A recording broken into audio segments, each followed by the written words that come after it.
পাহাড়ে শুয়ে শুয়ে দুই ভাই খালি পাখির ছবি আঁকে, কেমনে পাখিগুলো ডানা ঝাপটা মেরে ওঠে, কেমনে নামে, গবেষণা করতে করতে করতে প্লেন বানায় ফেললো 1903 সালে। আজ থেকে 100 বছর আগের স্টোরি শোনাচ্ছি আপনাদের। তখনকার বিমান এখনকার বিমানের মতো ছিল না। আপনি দেখবেন যে শুরুতে বিমান কেমন ছিল, শুরুতে ভাঙ্গা চূড়া দুইটা পাখা নিয়ে একটু উড়ে আবার ধপাস করে পড়ে, কিন্তু আশা হারায় নাই। আমেরিকাতে সুবিধা করতে পারেনি। ফ্রান্সের এক কিং তাদেরকে ডোনেট করেছে বিপুল অঙ্কের টাকা দিয়ে। তারা প্রথম ফ্রান্সের একটা শহর থেকে আরেকটা শহরে পৃথিবীর প্রথম প্যাসেঞ্জার প্লেন নিরাপদে ল্যান্ড করেছে।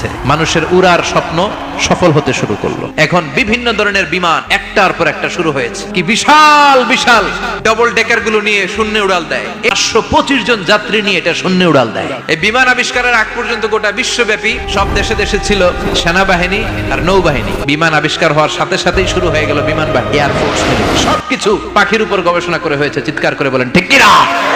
এজন্য আল্লাহ ডেকে বললেন, গোলাম ওরা কি পাখির দিকে তাকায় না? পাখির দিকে যদি নজর করে একটিবার তাকাতো, নাস্তিক আর নাস্তিক থাকতে পারতো না।